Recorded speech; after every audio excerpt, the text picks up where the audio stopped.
Hello dear students, welcome to text book super coaching platform. तो text book के इस super coaching platform के ऊपर आपका बहुत बहुत स्वागत है। तो बहुत सारे बच्चों का सवाल रहता है, सर असिस्टेंट प्रोफेसर जॉब के लिए कैसे अप्लाई करें, क्योंकि एमएससी होने के बाद में सेट नेट एग्जाम की तैयारी करते हुए हमारी कुछ एज इतनी हो जाती है कि हम घर को कुछ फाइनेंशियल सपोर्ट कर सके। और बहुत सारे बच्चे ट्राई भी करते हैं, लेकिन समझ में नहीं आता कि असिस्टेंट प्रोफेसर के लिए कैसे अप्लाई करें। तो जानते हैं इस वीडियो में कि आखिर कैसे अप्लाई करना होता है और कौन कौन से चीजों का आपको ध्यान रखना होता है। तो आज का वीडियो आपके लिए बहुत हेल्पफुल रहने वाला है। तो देखो, सबसे पहले तो आपको डिसाइड करना है कि आपको असिस्टेंट प्रोफेसर प्राइवेट सेक्टर में बनना है या फिर गवर्नमेंट सेक्टर में। क्योंकि गवर्नमेंट जॉब के लिए हर कोई ट्राई करता है, तो मुझे लगता है तो सब लोग पहले गवर्नमेंट के साथ भी जाना चाहेंगे। तो गवर्नमेंट जॉब में यहाँ पर कुछ एलिजिबिलिटी क्राइटेरिया होता है। यहाँ पर सबसे पहले एलिजिबिलिटी क्राइटेरिया देख लेते हैं। एलिजिबिलिटी क्राइटेरिया क्या है कि आपके पास सेट एग्जाम, नेट एग्जाम या फिर पीएचडी होना चाहिए। सेट एग्जाम किस लिए होता है? जैसे मैं महाराष्ट्र से बिलोंग करता हूँ, तो अगर मुझे सिर्फ महाराष्ट्र में ही असिस्टेंट प्रोफेसर बनना है तो फिर मेरे पास एमएस सेट का क्वालिफिकेशन होना चाहिए। अगर मैं चाहता हूँ कि नहीं, मुझे दूसरे स्टेट में भी असिस्टेंट प्रोफेसर के जैसे रिक्रूटमेंट निकलते हैं वहां पर भी अप्लाई करना है। जैसे अभी ओडिशा का निकला है, नदीम सर ने इसके ऊपर ऑलरेडी वीडियो बनाया है, अगर आप लोगों ने देखा नहीं हुआ तो प्लीज देख लीजिए। अगर जैसे मुझे ओडिशा में अप्लाई करना है तो फिर मुझे नेट की जरूरत पड़ी या फिर उसी स्टेट की मुझे सेट की जरूरत पड़ी। तो सेट क्वालिफिकेशन होना चाहिए या फिर नेट। नेट अगर रहता है तो फिर सेट की जरूरत नहीं है। ठीक है, नेट ऑल इंडिया आप कहां पर भी असिस्टेंट प्रोफेसर के लिए अप्लाई कर सकते हो, या फिर आपके पास पीएचडी होना है। ये तो बात हो गई एलिजिबिलिटी क्राइटेरिया की। अब बात करते हैं कि सर गवर्नमेंट के अंदर कैसे हम अप्लाई कर सकते हैं। तो हर स्टेट की एक अलग पीएससी एग्जाम होती है। जैसे ओडिशा की यहाँ पर निकली हुई है। उसके बाद में अभी एमपीएससी के जैसे कुछ दिनों पहले फॉर्म निकले थे, महाराष्ट्र पब्लिक सर्विस कमीशन। ठीक है, तो पब्लिक सर्विस कमीशन की तरफ से यहाँ पर कुछ रिक्रूटमेंट होती है। सबसे पहला पब्लिक सर्विस कमीशन। अब आपको ऐसा लगेगा कि भाई पब्लिक सर्विस कमीशन का फॉर्म भर दिया और आप असिस्टेंट प्रोफेसर बन गए, ऐसा नहीं होता है। यहाँ पर जो ऊपर एग्जाम है ना, ये एलिजिबिलिटी एग्जाम है, ये रिक्रूटमेंट एग्जाम नहीं थी। रिक्रूटमेंट एग्जाम ये होती है आपकी, ये रिक्रूटमेंट एग्जाम होती है। अब ये डिसाइड करते हैं कि मतलब एग्जाम लेना है या फिर इंटरव्यू लेना है। ठीक है, अगर ज्यादा कैंडिडेट्स है तो फिर वो एग्जाम लेते हैं, उसके बाद में फिर आपका इंटरव्यू होता है, फिर उसके बाद में सिलेक्शन होता है। तो ऐसे आपको गवर्नमेंट जॉब मिल सकती है। और सर सिर्फ यही रास्ता है? नहीं, कुछ ऐसे होते हैं कॉलेज जो मतलब हम बोल सकते हैं सेमी गवर्नमेंट है या फिर पूरे गवर्नमेंट नहीं है या फिर डीम्ड है, मतलब यूनिवर्सिटी के अंडर आते हैं। तो वो कॉलेज की वो क्या करते हैं, डायरेक्ट हायरिंग करते हैं। डायरेक्ट हायरिंग होती है। जैसे बहुत सारे एजुकेशनल इंस्टीट्यूट होते हैं, संस्थान होते हैं, वो क्या करते हैं, डायरेक्ट हायरिंग करते हैं।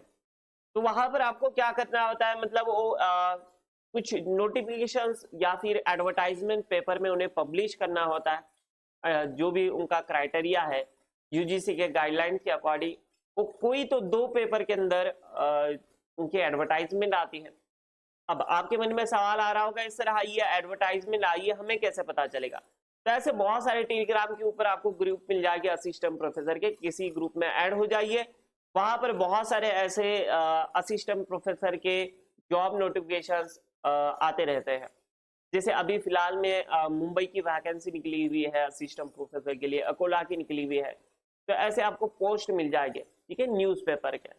तो फिर उसके अंदर जो भी मेल आईडी होगा, ऑनलाइन अप्लाई करना है या फिर एड्रेस दिया होगा अगर ऑफलाइन अप्लाई करना होगा। तो कॉलेजेस एडवर्टाइजमेंट, इससे आप अप्लाई कर सकते हो। अब इसमें आपका सिलेक्शन क्राइटेरिया कैसा होता है? तो इसमें देखो, याद रखना यहाँ पर सिलेक्शन क्राइटेरिया, यहाँ पर आपको इंटरव्यू के लिए बुलाया जाता है। यहाँ पर भी सेम केस, अगर ज्यादा एग्जाम होते हैं तो फिर एग्जाम, ज्यादा बच्चे होते हैं तो एग्जाम ली जाएंगे कॉलेज की तरफ से, जो भी संस्था है उसकी तरफ से, या फिर आपके इंटरव्यू के बेसिस पे आपका सिलेक्शन हो जाएगा। ठीक है, चलो। तो गवर्नमेंट में याद रखना, यहाँ पर आपके पास थोड़ा बहुत एलिजिबिलिटी क्राइटेरिया होना चाहिए। सेट ने जितना अच्छा क्वालिफिकेशन रहेगा उतना आपके चांसेस ज्यादा होते हैं। अब बात करते हैं प्राइवेट सेक्टर के अंदर। बहुत सारे हमारे स्टूडेंट्स दोस्त लोग प्राइवेट सेक्टर में ट्राई करना चाहते हैं, क्योंकि गवर्नमेंट जॉब बहुत कम होते हैं, मतलब बहुत सारे बच्चे होते हैं और गवर्नमेंट जॉब बहुत थोड़े होते हैं। तो इसलिए सब बच्चों को तो गवर्नमेंट जॉब तो नहीं मिल पाएगी, इसलिए फिर बाकी सब प्राइवेट सेक्टर की तरफ आ जाते हैं। अब प्राइवेट सेक्टर के अंदर असिस्टेंट प्रोफेसर के लिए कोई ऐसी नेसेसरी कंडीशंस नहीं है।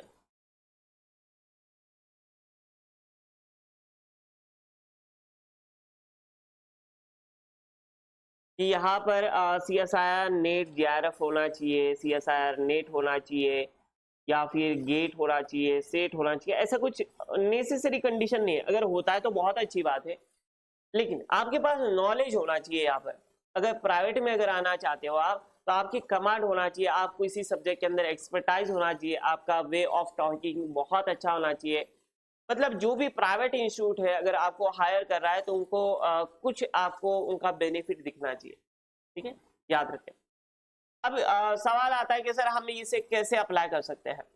तो देखो, जो भी प्राइवेट इंस्टीट्यूट है असिस्टेंट प्रोफेसर बनने के लिए, जैसे बहुत सारे इंस्टीट्यूट है, तो उनका एक ऑफिशियल चैनल होगा, या फिर लिंक्डइन के ऊपर आप उनके ऊपर सर्च करेंगे तो जो भी रहता है उनकी जो हायरिंग होती है, रिक्रूटमेंट होते हैं, वो ऑफिशियल जो उनका चैनल है उसके ऊपर वो अपलोड करते रहते हैं, ठीक है।